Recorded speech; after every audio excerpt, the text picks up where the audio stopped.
বিসমিল্লাহির রহমানির রহিম। আসসালামু আলাইকুম। আমার প্রাণপ্রিয় মিষ্টি মিষ্টি আপুরা সবাই কেমন আছো? আশা করি আল্লাহর অশেষ রহমতে সবাই খুব ভালো আছো, সুস্থ আছো। আলহামদুলিল্লাহ, আমিও আমার পরিবারের সবাইকে নিয়ে ভালো আছি। দেখতে দেখতে হয়ে গেল আজ 13 দিন। তো আমার ভাসুর মারা গেল, তো 13 দিন হয়ে গেল। আসলে হায়াত, জন্ম মৃত্যু বিয়ে, এটা এক আল্লাহ জানে কার কোন পর্যন্ত হায়াত আছে, কেউ বলতে পারে না। সেই জন্য আমাদের আসলে সময় নেই। সবাই বেশি বেশি নামাজ কালাম পড়বো এবং আল্লাহ তাআলার কাছে প্রার্থনা করব আল্লাহ তাআলা যেন আমাদের জীবনে সকল গুনাহগাটি মাফ করেন। তো সকালবেলা ঘুম থেকে উঠে তাড়াহুড়া করে ছেলের স্কুলে স্যান্ডউইচ তৈরি করে দিচ্ছি। আর আজকে হলো আয়ন বাবার ক্লাস পার্টি, ওদের আজকে বিদায় অনুষ্ঠান এবং ওদের স্কুলে আজকে সবাই বিদায় নিয়ে নতুন ক্লাসে উঠবে। আর 1 তারিখ থেকে ওদের ফাইনাল পরীক্ষা শেষ হবে। তো ওকে ডায়েরিতে বলে দিয়েছে 5টা স্যান্ডউইচ আনার জন্য, তো আমি এখানে একটা বেশি দিয়ে দিয়েছি। তো ছেলে স্যান্ডউইচ তৈরি করে দিয়ে ওকে বিদায় দিয়ে দিলাম। ছেলে মেয়েকে নিয়ে ওর বাবা চলে যাচ্ছে স্কুলে, কোচিংয়ে, আর ছেলের স্কুলে। তো বিদায় দিয়ে তারপরে এই যে কাজে লেগে পড়লাম। সকালে নাস্তা খেয়ে তোমাদের ভাইয়াকে বিদায় দিয়ে আমি এই যে ফ্রিজ পরিষ্কার করছি। তো আজকে মাত্র একটা উপকরণ দিয়ে মাত্র 10 মিনিট সময় আমি আমার ফ্রিজটা চকচকে ঝকঝকে করে ফেলবো। তো সবাই দেখতে থাকো, আশা করি সবার ভিডিও খুব ভালো লাগবে। আর ভালো লাগলে অবশ্যই একটা লাইক দিয়ে ভিডিওটি দেখা শুরু করবে। তো এই যে দেখতেই পাচ্ছ, আসলে ডিপ ফ্রিজ আমার সেভাবে নিয়মিত পরিষ্কার করা হয় না। কুরবানি ঈদে পরিষ্কার করেছি, আবার 1 বছর পর পরিষ্কার করছি। দেখতেই পাচ্ছ প্রচুর ময়লা জমেছে। তো সেই জন্য আমি প্রথমে ভিম লিকুইড দিয়ে তারপরে আমি এটা সারা ভিতরে যে বডিগুলো ছিল সেগুলো একবার করে ডলে নিয়েছি। ডলে নিয়ে ময়লাটা একটু নরম হয়ে গেলে তারপরে আমি একটা ব্রাশ দিয়ে আবার একটু ডলে নিব। তারপরে কিন্তু ফ্রিজটা একদম যে ময়লাগুলো আছে সেগুলো উঠে আসবে। তো এই যে দেখতেই পাচ্ছ, এরপর একটা ব্রাশে আমি কিছুটা লিকুইড নিয়ে তারপরে আবার একটু ব্রাশ দিয়ে ডলে নিচ্ছি। আসলে আমাদের প্রচুর কাজ পড়ে আছে আমার, তারপরও চিন্তা করলাম আগে প্রথমে ফ্রিজ ক্লিন করব। ঈদ আসার আগে আমি আমার ডিপ ফ্রিজটা ক্লিন করে নিব, আর তারপরে দুপুরে রান্না বাড়া শুরু করব। তো সেই জন্যই মূলত সকালে খাওয়া দাওয়া করে বাচ্চাদেরকে বিদায় দিয়ে আমি আমার কাজে লেগে পড়েছি। তো তোমাদের ভাইয়াকে বলছিলাম যে তুমি শুক্রবারের দিন একটু পরিষ্কার করে দিবে, বললো যে না, আমার পক্ষে সম্ভব না, আমি একটা দিন রেস্ট নিব, তুমি আমার জন্য কাজটা রেখে দিও না। তো চিন্তা করলাম না, কথাটাও ঠিক, যেহেতু সে সপ্তাহে একটা দিন একটু রেস্টে থাকে, তো তাকে দিয়ে আসলে এই কাজটা করানো ঠিক হবে না। সেই জন্য আমার কাজ আমি করে নিই, কোনো উপায় নেই। তো সেজন্য এই যে ভিতরটাতেও কিন্তু আমি ভালোভাবে একটু ডলে নিচ্ছি, যাতে ভিতরে যে ময়লাটা লেগে আছে এক্সট্রাভাবে সেটা উঠে আসবে। আর খুবই অল্প সময় কিন্তু আমি এই ডিপ ফ্রিজটা ক্লিন করছি, বেশি একটা সময় লাগে না, কেননা আমরা কাজ বুঝি যে কিভাবে কাজ করতে হয়, ছেলেদের কাজটা একটু আস্তে আস্তে হয়। তো আমি এই যে ফ্রেশ পানি দিয়ে ফ্রিজের সারা বডিটা একটু ভালোভাবে পানি ছিটিয়ে ধুয়ে নিচ্ছি। তারপরে একটা পাতলা কাপড় দিয়ে আমি আবার একটু পরিষ্কার করে নিব।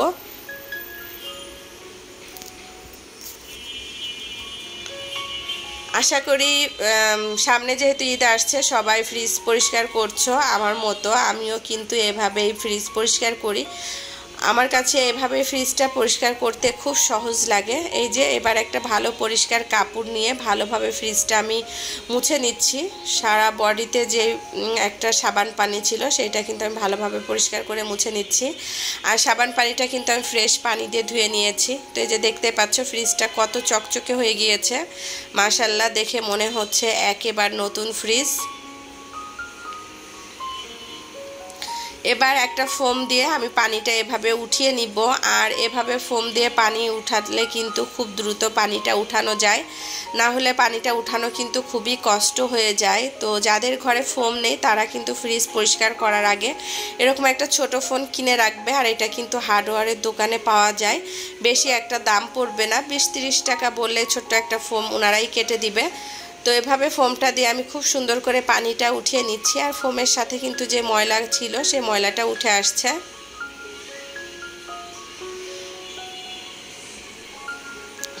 আর এই তো এবার লাস্ট ফিনিশিং আমি আবারও ভালোভাবে ফোমটা দিয়ে পানি দিয়ে ধুয়ে আবারও ভালোভাবে দ্বিতীয়বারের মতো পরিষ্কার করে নিলাম।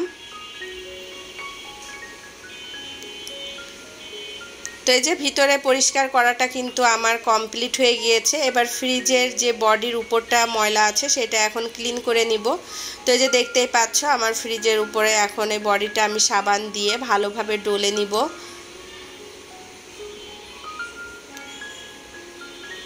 হ্যান্ডেলটাও কিন্তু ভালোভাবে একটু ডলে নিচ্ছি, তারপর পুরো বডিটা ডলে নিচ্ছি। ডলে নেওয়ার পরে একটা পাতলা কাপড় দিয়ে আমি মুছে নিচ্ছি। তো আমি এভাবে দুবার করে মুছে নিব। দুবার করে মুছে নিলেই কিন্তু আমার ফ্রিজটা একেবারে নতুনের মতো হয়ে যাবে। তো ফ্রিজ পরিষ্কার করতে আসলে বেশি একটা খরচ লাগে না, খুবই অল্প খরচে কিন্তু হয়ে যায়। তো আমি কোনো এখানে ডিটারজেন্ট ব্যবহার করিনি, আমি সামান্য ভিম লিকুইড দিয়ে কিন্তু আমি আমার ফ্রিজটা একদম নতুনের মতো পরিষ্কার করে নিলাম। দ্বিতীয়বার আবার একটু পরিষ্কার কাপড় দিয়ে ভালোভাবে আমি পরিষ্কার করে নিচ্ছি। আর এই তো আমার পরিপূর্ণভাবে ফ্রিজ পরিষ্কার করা কমপ্লিট হয়ে গিয়েছে। এই যে দেখো মাশাআল্লাহ, মনে হচ্ছে ফ্রিজটা আমি এইমাত্র নিয়ে এসেছি। তো ফ্রিজের ভিতরে যে জিনিসগুলো ছিল সেইগুলো এবার ক্লিন করে সেট করে দিব। আর এই তো এক এক করে ফ্রিজের ভিতরে যে ঝুড়িটা ছিল সেটা সেট করে নিলাম। উপরে দুটো যে গ্লাস দুটো লাগিয়ে নিব। লাগিয়ে নিয়ে এখন আর ফ্রিজ আমি চালু করব না, এটা আমি রাতে লাইনটা দিব। কেননা ফ্রিজ পরিষ্কার করার সাথে সাথে কেউ কখনো ফ্রিজে লাইন দিবে না, তাহলে ফ্রিজের যে কম্প্রেসার আছে সেটা কিন্তু জ্বলে যাবে, ফ্রিজ নষ্ট হয়ে যাবে। তো এটা আমি রাতে লাইন দিব।